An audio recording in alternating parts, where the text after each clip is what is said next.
Like, subscribe, and turn on notification for more amazing video. Respect! Mail-order alien bride arrived to find the human already married, but the kids chose her instead. Jake Carter wiped the sweat from his brow as he finished repairing the atmospheric regulator on his homestead's roof. The twin sons of Proxima Colony beat down mercilessly on his broad shoulders, tanned from years of outdoor work. At 38, Jake's rugged features had only grown more defined with time. A strong jawline peppered with stubble, laugh lines around his eyes that spoke of both joy and hardship. Daddy, come see what we made." Jake smiled as his twin daughters, Livy and Misa, came running across the yard, their blue skins shimmering in the sunlight, white hair bouncing in matching pigtails. At 4 years old, they were bundles of energy that kept him and his wife constantly on their toes. "Just a minute, Starshines," he called down, securing the last panel. "Don't want us all suffocating in our sleep tonight." As he climbed down the ladder, he caught sight of his wife, Itaya, standing in the doorway of their modest prefab home. Her light blue skin contrasted beautifully with her practical gray-green jumpsuit, her silvery hair pulled back in a loose braid. Even after 5 years together, the sight of her still made his heart skip a beat. "The girls have been asking about their art project all morning," she said, her accent giving her words a melodic quality that had enchanted him from the first moment they'd met. Jake scooped up both girls, one in each arm, and planted kisses on their foreheads. "All right, let's see this masterpiece." The family moment was interrupted by the distinctive sound of an approaching shuttle. Jake frowned. They weren't expecting deliveries, and visitors were rare this far out on the colony's edge. "Were you expecting anyone?" Itaya asked, a note of concern in her voice. Jake shook his head, setting the girls down. "Stay with your mother," he instructed, reaching for the pulse rifle he kept mounted by the door. A necessity on the frontier. The shuttle touched down about 50 meters from the house, kicking up red dust that swirled in the hot air. The hatch opened with a hydraulic hiss, and a slender figure emerged. Jake's blood ran cold. He recognized the insignia on the side of the shuttle. Galactic Unions, the same interstellar matchmaking service he'd used years ago. The same service that had failed to deliver his first order, forcing him to place a second one out of loneliness and desperation. The figure approaching his home was unmistakably female, her form-fitting dark suit emphasizing her graceful figure and incredibly smooth turquoise skin. Her white hair fell loosely over her shoulders, and as she drew closer, Jake could see her large, expressive eyes, filled with a mixture of hope and uncertainty. "Holy shit," he muttered under his breath. "Jake Carter?" the woman called out, her voice carrying across the distance between them. "I am Nyala. I believe you are expecting me." Her expression shifted as she noticed Itaya and the children behind him. "Or perhaps you were." Jake lowered his rifle, his mind racing. "There's been a mistake," he began, but the words sounded hollow even to his own ears. Nyala approached, her movements fluid and graceful. Up close, her beauty was even more striking. High cheekbones, full lips, and those eyes that seemed to change color with the light. "The Galactic Union's transport was damaged," she explained, her voice cool. "I was in stasis for nearly 3 standard years. They said you had been informed?" Her gaze moved past him to Ataya and the children. Understanding dawned on her face, followed by a flash of anger. "I see you found a replacement." "It's not like that," Jake protested weakly, acutely aware of Ataya's presence behind him. "Jake?" Itaya's voice was tight with confusion. "What is happening?" Before Jake could answer, Livy and Misa broke free from their mother's grasp and ran toward Nyala, their small blue hands reaching out to her. To everyone's surprise, they were giggling and smiling, seemingly drawn to the newcomer. Nyala's expression softened as she looked down at the children. She knelt to their level, her anger momentarily forgotten. The twins touched her face with curious fingers, babbling excitedly. "They've never reacted this way to strangers," Itaya said, moving forward cautiously. Nyala looked up, meeting Jake's eyes with a mixture of hurt and resignation. "Looks like your kids have already made the choice for you," she said with a slight smirk, though the bitterness in her voice lingered. Jake stood frozen between the two women, the past and present colliding in a way he'd never imagined possible. The life he'd built with Itaya and their daughters suddenly felt precarious, balanced on the edge of a knife. "We should talk," he finally managed, gesturing toward the house. "All of us." As they walked toward the homestead, the twins still clinging to Nyala's hands, Jake couldn't help but wonder how his simple life had become so complicated in the span of a few minutes. He'd ordered a bride, waited, given up, found love elsewhere, and now his past decision had come back to haunt him, in the form of a woman who had every right to be furious with him. What he couldn't explain was why his daughter seemed so instantly attached to her, or why, despite the guilt churning in his stomach, a part of him couldn't help but wonder what might have been. The evening stretched awkwardly in Jake's modest living room. The twins had finally been put to bed after refusing to leave Nyala's side for hours. Now the three adults sat in a triangle of tension, steaming cups of Proxima herb tea untouched before them. "I deserve an explanation," Nyala said, breaking the silence. Her turquoise fingers traced the rim of her cup. 3 years in stasis, dreaming of starting a new life, only to find... She gestured vaguely at the domestic scene around her. Jake ran a hand through his dark hair. "I waited a year, Nyala. The company told me your transport was lost. They refunded my credits." He looked at Itaya, whose expression remained carefully neutral. "I was alone out here. When I placed a second order and Itaya arrived, I never imagined that I would actually show up." Nyala's voice was sharp, but her eyes betrayed a deeper hurt. Itaya leaned forward. "What I don't understand is the children's reaction to you. They've never behaved that way with anyone outside our family." Nyala's expression shifted, scientific curiosity momentarily overriding her personal feelings. "What planet are you from, Itaya?" "Azuria, northern continent." Nyala's eyes widened. "I'm from Turquosia, the southern hemisphere." Jake looked between them, confusion evident. "Are those related?" "Sister planets," Nyala explained, her voice softer now. "Twin worlds orbiting the same sun. Our species diverged approximately 50,000 years ago when the continents separated." Itaya gasped. "The sundering. We learn about it as children." She studied Nyala with new interest. "Our people were once one." "That explains the children's reaction," Nyala said. "On a genetic level, they recognize me as family. Our DNA must be remarkably similar, despite the evolutionary divergence." Jake watched as the two women regarded each other with new understanding. The scientific revelation seemed to have diffused some of the tension, replacing it with a cautious curiosity. "Where will you go now?" Jake asked Nyala. She looked down. "I don't know. The company only provides one-way transport. All my savings went into this journey." Itaya and Jake exchanged glances. A silent communication passed between them, the kind that only develops between couples who truly know each other. "You could stay," Itaya offered, surprising both Jake and Nyala.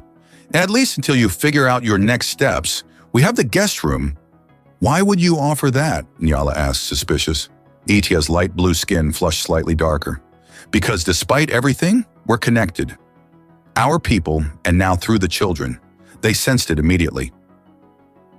Later that night, after Nyala had settled into the guest room, Jake found Itaya standing by their bedroom window, staring at the distant mountains silhouetted against Proxima's 3 moons. "Are you sure about this?" he asked, wrapping his arms around her from behind. Itaya leaned back against his chest. "Did you see how the girls responded to her?" "There's something powerful there, Jake. Something ancient and biological that transcends our conventional understanding." "I feel terrible about what happened," Jake admitted. "I never meant to hurt anyone." "I know," Itaya turned into his arms. "But I also saw how you looked at her." Jake stiffened. "Itaya, I would never..." She placed a finger on his lips. "Our people don't view relationships the way humans do. On Azuria, family units are often more flexible." Jake's eyebrows shot up. "What exactly are you saying?" "I'm saying that I'm not threatened by her presence. In fact," she hesitated, a flush deepening her blue complexion. "There's something about her that I find intriguing as well." Jake's mouth went dry. "Intriguing?" "It's biological partly. Our species connection. But it's also something more." Her eyes met his, vulnerable yet determined. "I've been reading your human history.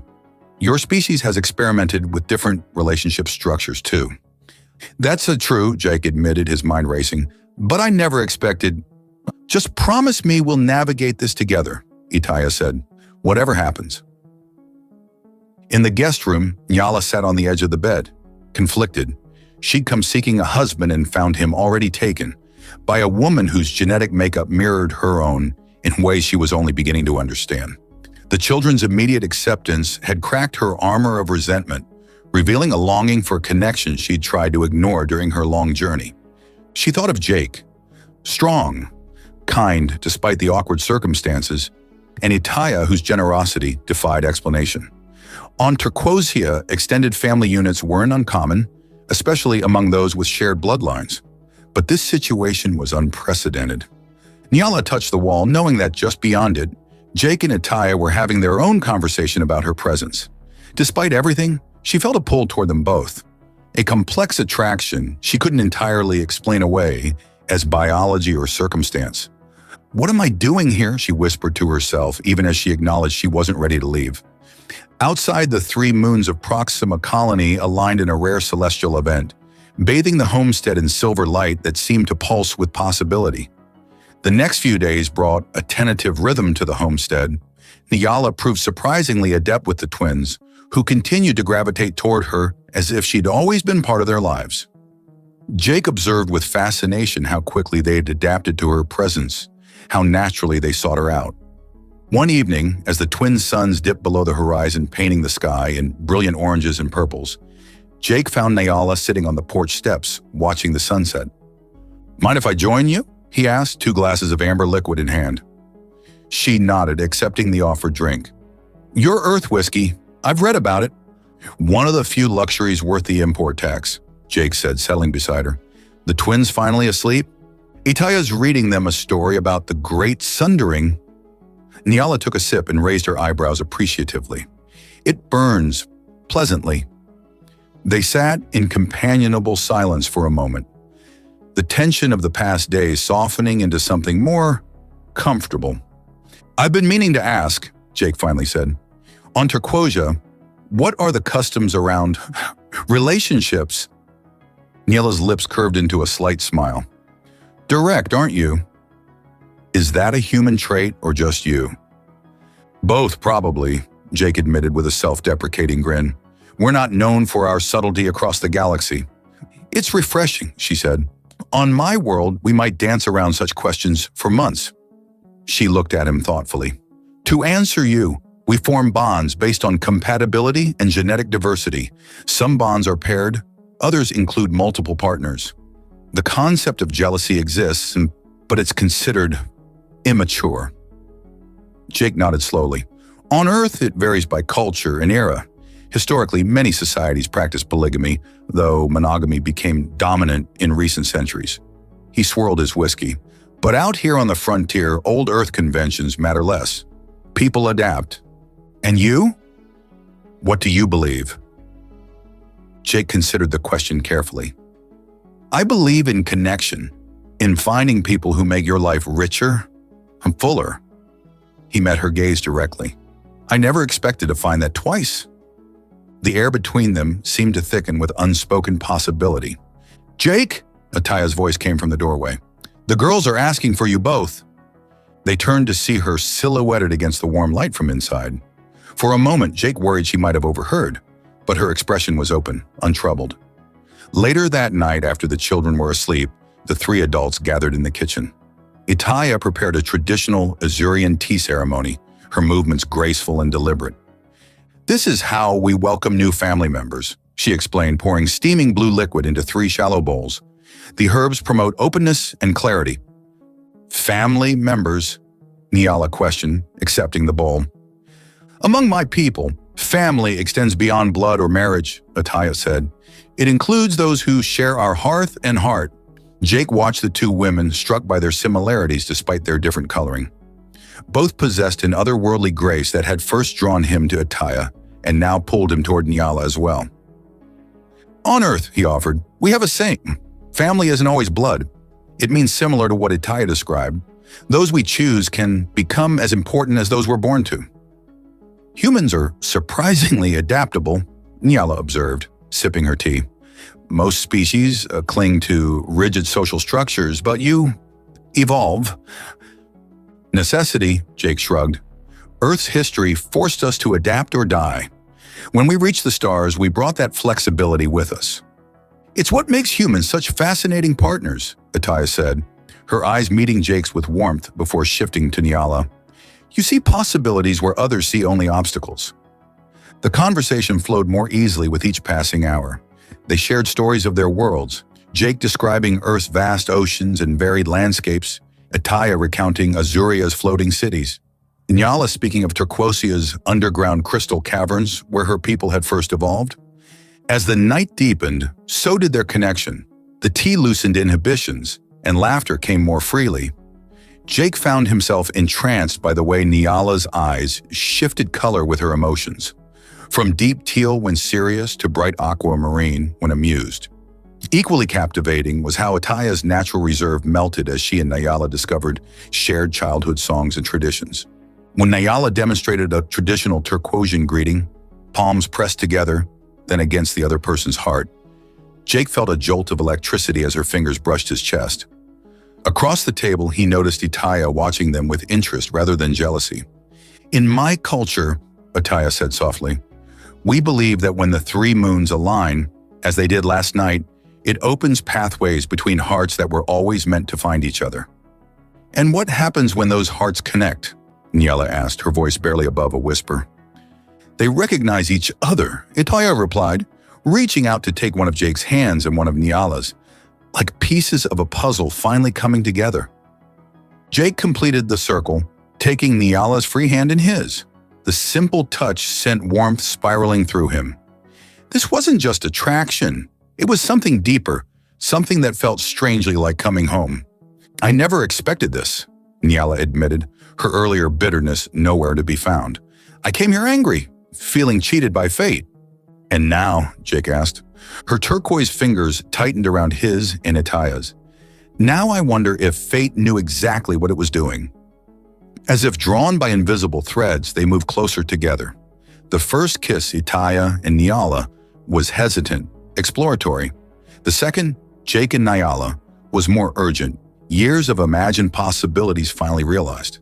The third, Jake and Ataya, was familiar yet newly electric with shared discovery. What followed was a night of connection that transcended physical pleasure, a communion of three souls finding unexpected harmony under the triple moons of Proxima.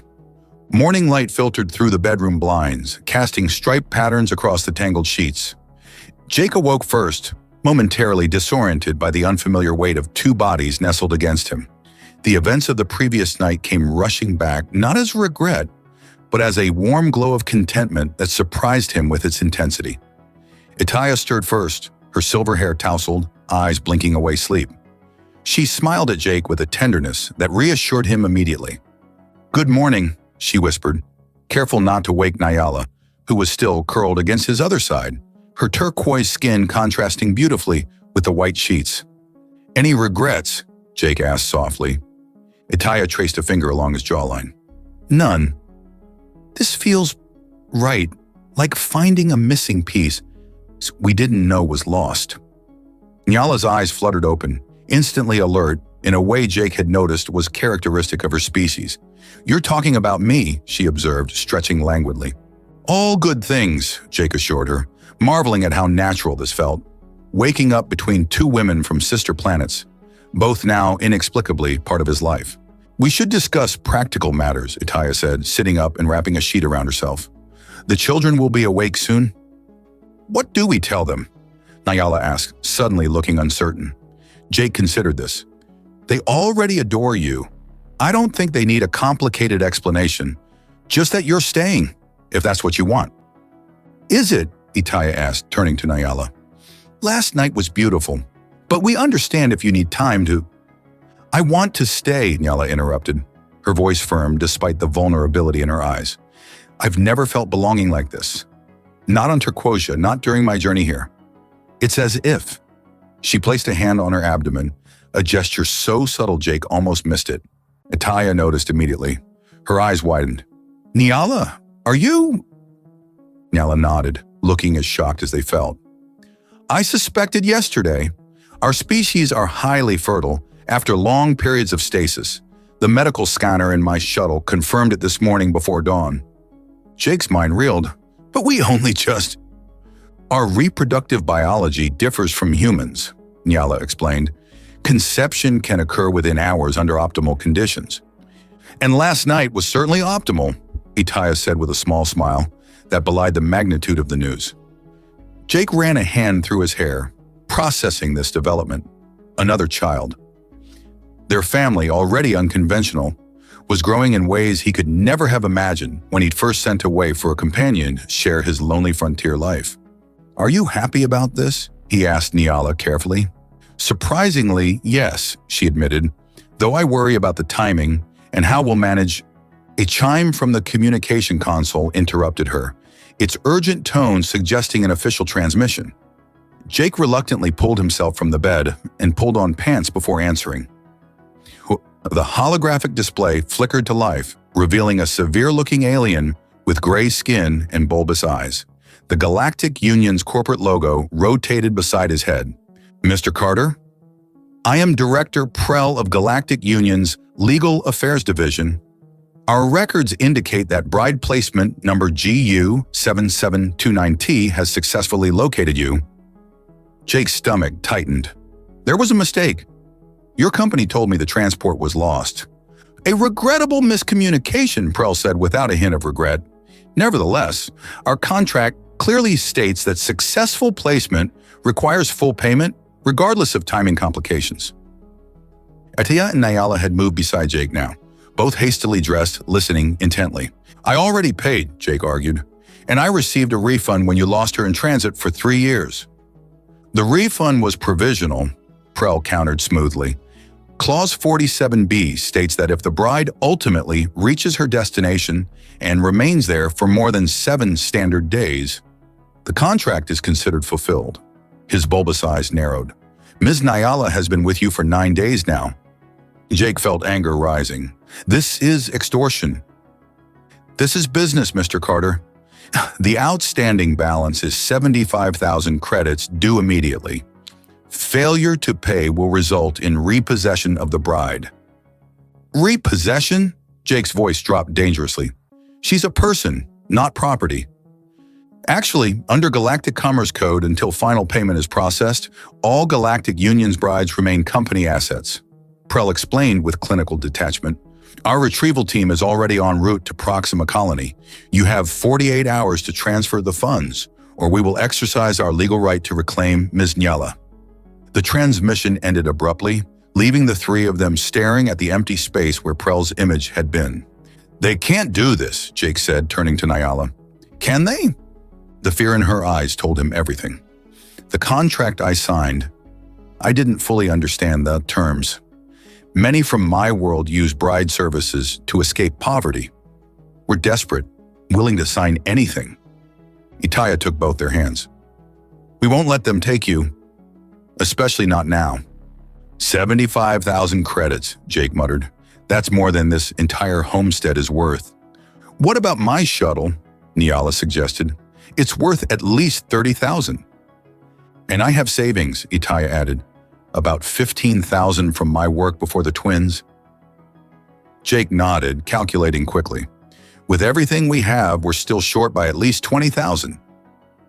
A small voice came from the doorway. "Mama? Papa? Why is everyone looking sad?" They turned to see Levy and Misa standing there, holding hands as they often did when sensing tension. Behind them, the morning suns cast long shadows across the floor, marking the beginning of a day that had suddenly become a countdown.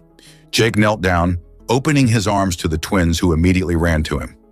"Everything's going to be fine," he promised, meeting Atai and Nyala's eyes over the children's heads.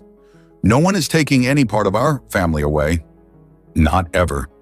In that moment, as he held his daughters close, Jake felt a fierce, protective determination that was uniquely human, a refusal to accept defeat when those he loved were threatened. Somehow he would find a way to keep their newly formed family together, no matter what it took. "Colonial Law Section 42.7, Jake read aloud from the datapad, his voice gaining strength with each word. "Any non-human carrying offspring with human genetic material is automatically granted protected person status and cannot be subject to property claims, regardless of prior contractual obligations." He looked up at Ataya and Nyala, who sat across from him at the kitchen table while the twins played in the next room. The morning's panic had given way to focused determination as Jake had spent hours searching through Earth colonial legal codes. "This could work," Ataya said, hope brightening her features. Nyala's pregnancy would nullify their contract. Nyala placed a protective hand over her abdomen. "But we need proof. My shuttle's medical scanner isn't certified for legal documentation." Jake nodded grimly. "We need to reach the Colonial Medical Center in New Portland.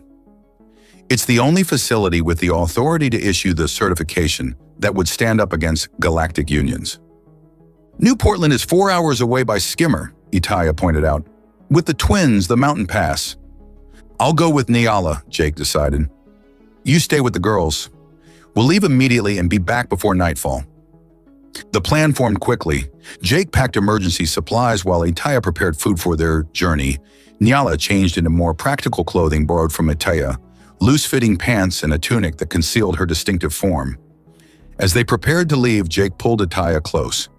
"If anything happens," she pressed her fingers to his lips. "Nothing will happen. You'll get the certification and be back for dinner." Her confidence steadied him. Besides, humans are notoriously stubborn when protecting their families. "It's one of your most admirable qualities." Jake smiled, drawing strength from her faith in him. "It's not just human nature, it's personal." Nyala approached, having said goodbye to the twins. The girls had been told their new auntie needed to see a doctor, a simple explanation that satisfied their curiosity for now. "They asked if the baby would be blue like them," Nyala said with a soft smile. "I told them we wouldn't know until it arrives, you know." The moment held a domestic tranquility that made their current crisis seem all the more intrusive. Jake felt a surge of protective anger. This corporation had no right to threaten what they were building here. The journey began smoothly enough. Jake's skimmer, a rugged vehicle designed for Proxima's challenging terrain, carried them swiftly across the red plains. Nyala sat beside him, her white hair secured in a practical braid, her eyes scanning the horizon with a vigilance born of her new vulnerability. "I never thanked you," she said after they'd been traveling for an hour. "For what?" "For not sending me away when I arrived. For opening your home, your heart." She turned to look at him, her eyes shifting to that mesmerizing aquamarine that indicated deep emotion. Most humans would have seen only complications. Jake kept his eyes on the rough path ahead, navigating around a particularly large boulder. Maybe that's the difference between Earth humans and colony humans. Out here, we learn to see opportunities where others see problems. "Is that why you ordered a bride from across the galaxy?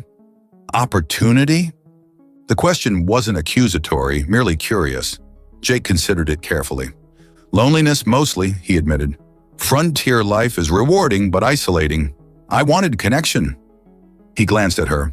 "I never expected to find it twice over." "On my world, we have a saying, fate's path winds but never strays. Perhaps this was always where we were meant to arrive."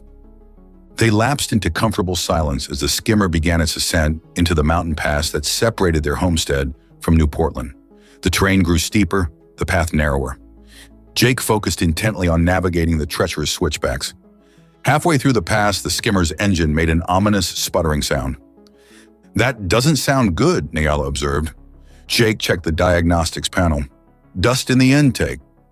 Common problem in these mountains."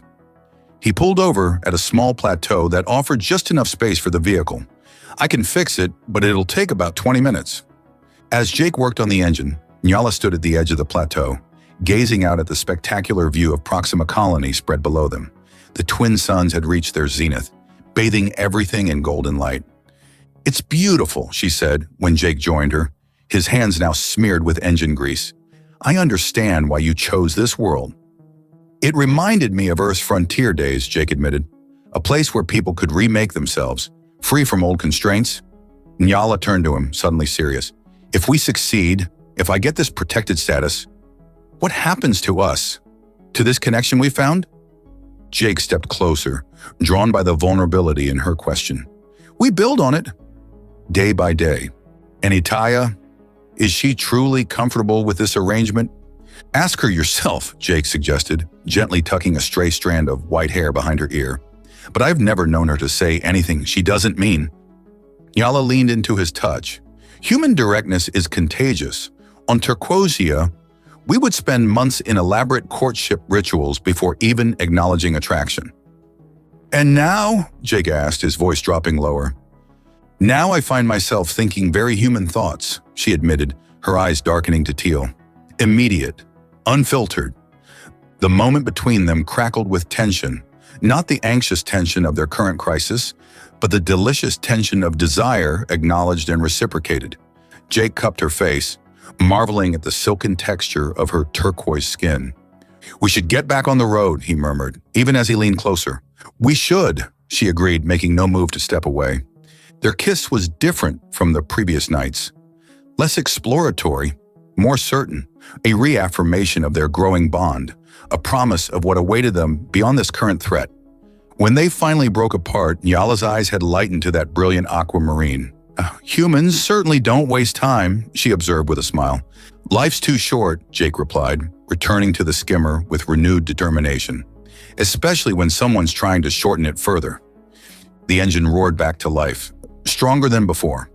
As they continued their journey toward New Portland and the certification that could secure their future, Jake felt a growing confidence. This wasn't just about outwitting a corporate contract. It was about defending the unconventional family they were creating. A family that defied expectations but felt more right with each passing day. Behind them, the dust of their passage hung in the air, golden in the sunlight, marking their path forward. The Colonial Medical Center of New Portland rose like a gleaming white monolith against the rusty landscape of Proxima.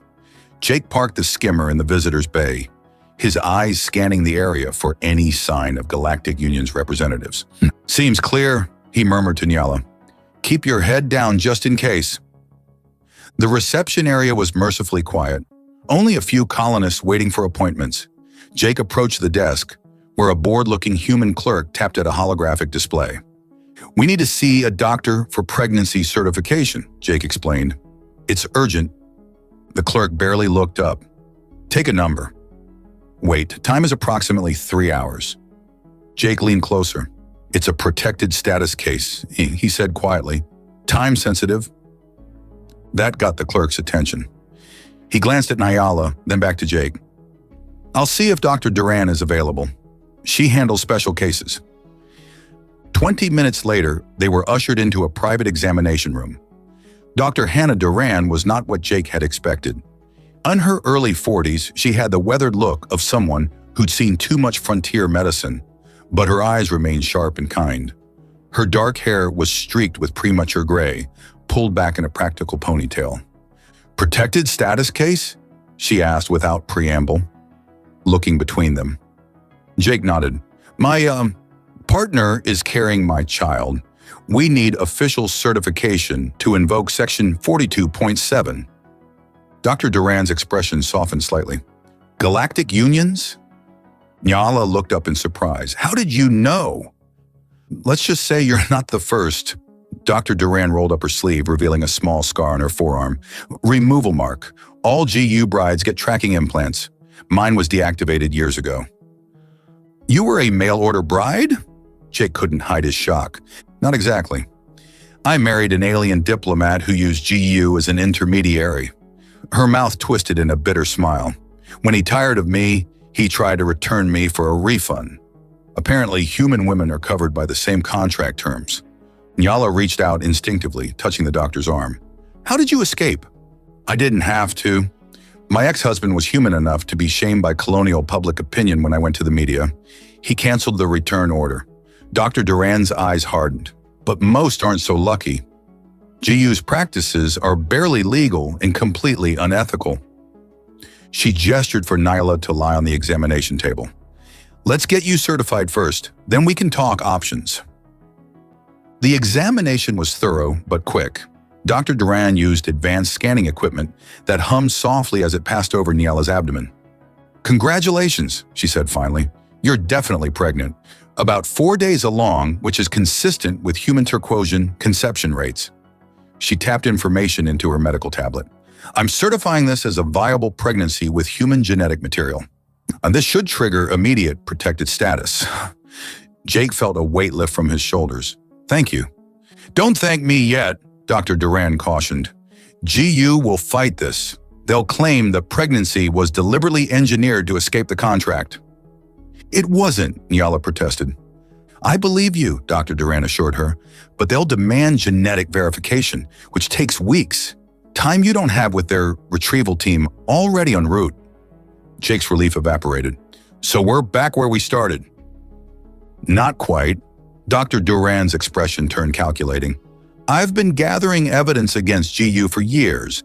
Testimonies from exploited brides, illegal contract clauses, medical records of removed tracking devices. She looked at Nyala. Your case could be the tipping point, especially with a human colonial authority backing you. What are you suggesting? Jake asked. A counterstrike. I have connections with the Colonial Justice Department. With your case and my evidence, we could file for an emergency injunction against GU's operations in this sector. Nyala looked uncertain. Would that stop the retrieval team? It would freeze all GU assets and operations pending investigation, including retrieval actions. Dr. Duran smiled grimly. Corporations hate public scrutiny almost as much as they hate losing money. Jake considered this. What do you need from us? Nyala's testimony, access to her original contract, and your willingness to become the public faces of this fight. She looked between them. It won't be easy. GU has powerful allies. But we'd have humanity on our side, Jake said, the pieces falling into place. Colonial settlers hate corporate overreach almost as much as they value family bonds. Exactly, Dr. Duran nodded approvingly. This isn't just about one family. It's about human autonomy on the frontier, about drawing lines that even interstellar corporations can't cross. Nyala took Jake's hand, her fingers cool against his skin. I want to do this, not just for us, but for others trapped in these contracts.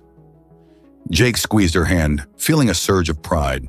In just days, she had transformed from an angry stranger at his door to a woman willing to fight not only for her own freedom, but for others. It was a courage he admired deeply. We're in, he told Dr. Duran, but I need to contact Itaya first. This affects her too. The doctor nodded. Use my private comm terminal. It's secure. When Itaya's face appeared on the screen, Jake explained the situation. Her response was immediate and unwavering. Fight them, she said, her silver hair gleaming in the homestead's lighting. Show them what happens when they threaten a human family. It could get messy, Jake warned. Public, Itaya smiled, a fierce expression that reminded him why he'd fallen in love with her. Then let the public see what real family loyalty looks like, human and alien together against corporate greed. After the call ended, Jake turned back to find Nyala and Dr. Duran deep in conversation, comparing notes on GU's practices. The sight filled him with a strange pride. These remarkable women from different worlds, united in purpose. We have until tomorrow morning, he said, joining them. The retrieval team lands at dawn. Dr. Duran nodded briskly. Then we work through the night. I'll contact my Justice Department connection. You two start preparing Nyala's testimony. She paused, her expression softening. And Jake, what you're building, this family of yours, it's worth fighting for. As the Proxima suns began their descent toward the horizon, casting long shadows across New Portland, Jake felt a renewed determination. This wasn't just about outwitting a corporate contract anymore. It was about standing up for the family they were creating, unconventional, unexpected, but more precious than anything he'd ever known. And if there was one thing humans on the frontier understood, it was that the things most worth having were worth fighting for. Dawn broke over New Portland with the characteristic double flare of Proxima's twin suns. Jake stood at the viewport of Dr. Duran's office, watching as a sleek corporate shuttle descended toward the colony's landing pad. Its polished hull bore the Galactic Union's insignia, a stylized representation of different species' hands clasped together that now struck Jake as deeply ironic. They're here, he announced to the room. Nyala and Dr. Duran looked up from the legal documents they'd been finalizing all night. Both women showed signs of exhaustion, but their eyes remained determined. Just in time, Dr. Duran said, tapping a final command on her tablet. The emergency injunction request has been submitted. Judge Hernandez promised to review it immediately. Jake's comm unit chimed, yet Aya calling from home. When he answered, her face appeared, the twins visible behind her, playing with building blocks. Any news? She asked, her voice steady despite the worry evident in her eyes. The retrieval team just landed. We're waiting on the injunction. Jake tried to sound more confident than he felt. How are things there? Quiet, the girls keep asking when you're coming home. Ataya's expression softened. They've made something for Nyala. Nyala moved into view of the comm, her face lighting up at the mention of the twins. Tell them I can't wait to see it. Their conversation was interrupted by Dr. Duran's assistant entering the office. There's someone here to see you. Says she's from Galactic Union's executive division. Jake exchanged glances with Nyala and Dr. Duran. This wasn't the retrieval team they'd expected. This was someone higher up the corporate ladder. Send her in, Dr. Duran decided. Jake, keep the comm open. Ataya should hear this too. The woman who entered moved with the fluid grace of someone accustomed to power. Her species was unfamiliar to Jake.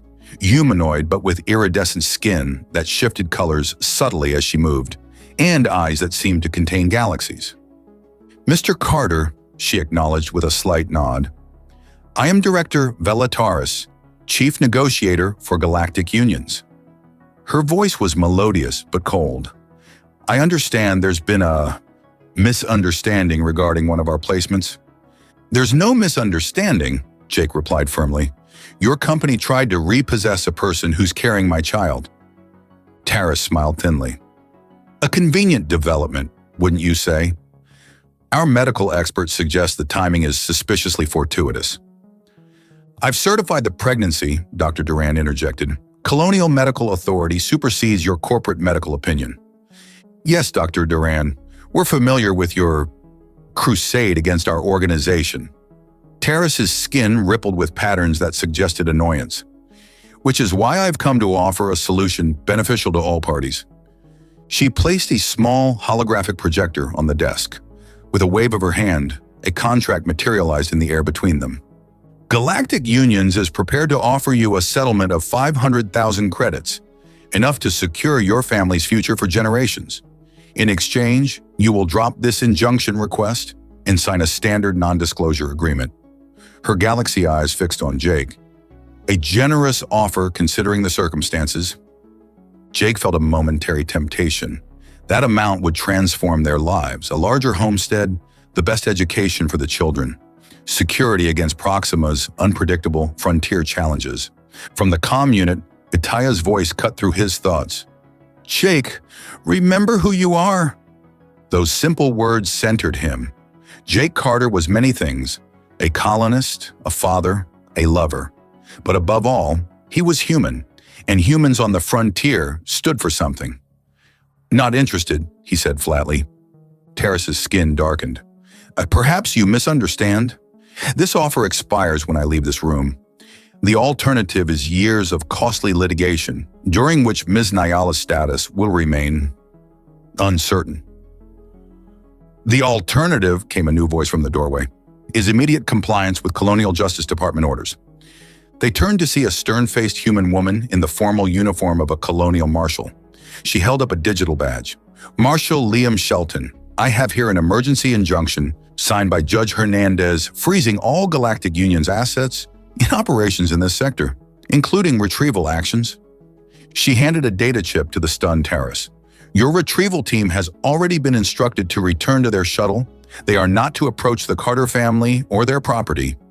Taris's skin pulsed with angry red patterns. This is outrageous. The Colonial Authority has no jurisdiction over interstellar commerce. It has every jurisdiction over human citizens and their families, Marshal Shelton interrupted. The injunction cites 17 violations of colonial human rights statutes, including illegal tracking implantation, coercive contract terms, and attempted separation of a legally established family unit. Dr. Duran stepped forward, unable to hide her satisfaction. The evidence I've been collecting for years has finally found the right audience, Director Taris. Terrace looked between them, calculating. This isn't over. Our legal division will... Will what? Jake challenged, finding his voice. Admit in open court that you treat sentient beings as property? Explain why you implant tracking devices without informed consent? Defend contracts that no ethical society would enforce? For the first time, Terrace seemed uncertain. Her skin settled into a muted gray. The colonial authority doesn't understand the complexities of interspecies matchmaking. No, Jake agreed, but we understand family, and we protect our own. 6 months later, Jake stood on the porch of their expanded homestead, watching as Livy and Misa chased each other through the garden Ataya had planted. The legal battle with galactic unions had ended not with a protracted court fight, but with a comprehensive settlement. The corporation agreeing to major reforms of its practices throughout human colonies in exchange for avoiding a public trial. The door opened behind him and Nyala emerged, her turquoise skin glowing with the distinctive luminescence of late-stage Turquoisian pregnancy. The medical scans had confirmed they were expecting a boy, a son with his father's human features and his mother's turquoise coloring, according to Dr. Duran's predictions. The nursery is finally ready, Nyala said, leaning against him. Though I still don't understand the human obsession with painting rooms blue for boys. Jake laughed, wrapping an arm around her shoulders. Blame Earth traditions that somehow survived interstellar travel. It's charming, she admitted, like so many human customs. Itaya joined them carrying a tray with 3 steaming mugs. Her own pregnancy was less visible, but equally celebrated. She had announced it just weeks after their victory against galactic unions. The girls are convinced both babies will arrive on the same day, she said, handing out the drinks. They've been making lists of names that would work for siblings born under the triple moon alignment. Speaking of names, Nyala said, I've been thinking about what we discussed. For the boy, Jake looked at her expectantly. Thomas, she said, after your grandfather. A human name for a child who will carry human strength and values. Jake felt a surge of emotion. He had mentioned his grandfather only once, a frontier doctor who had treated everyone regardless of species or ability to pay. That Nyala had remembered and chosen to honor that legacy touched him deeply. It's perfect, he said softly. As the 3 of them stood together watching the twins play in the golden light of Proxima's setting suns, Jake marveled at the journey that had brought them here. What had begun as a simple desire to escape loneliness had evolved into something far richer and more complex than he could have imagined. Their family defied conventional categories, human and alien, biological and chosen, yet felt more right, more natural than anything he had known before. The mail-order bride who had arrived to find him already married had indeed been chosen by his children. But in the end, she had been chosen by all of them, just as they had been chosen by her. I was thinking, Itaya said, breaking the comfortable silence, of perhaps we should send Dr. Duran a birth announcement for both babies. And Marshal Shelton, Nyala added. She visits sometimes, you know. Checks that we're doing well. Jake nodded, grateful for the humans who had stood with them when it mattered most. If family isn't always blood, he reminded them, echoing the words he'd shared months ago. Sometimes it's the people who stand by you when standing isn't easy. As if in agreement, the babies chose that moment to kick, first Nyala's, then Itaya's, as if already communicating with each other across the small space between their mothers. The future stretched before them, bright with possibility, and whatever challenges it might bring, Jake knew they would face them together. An unconventional family forged in unexpected circumstances, bound by something stronger than contracts or conventions. Love freely given and joyfully received.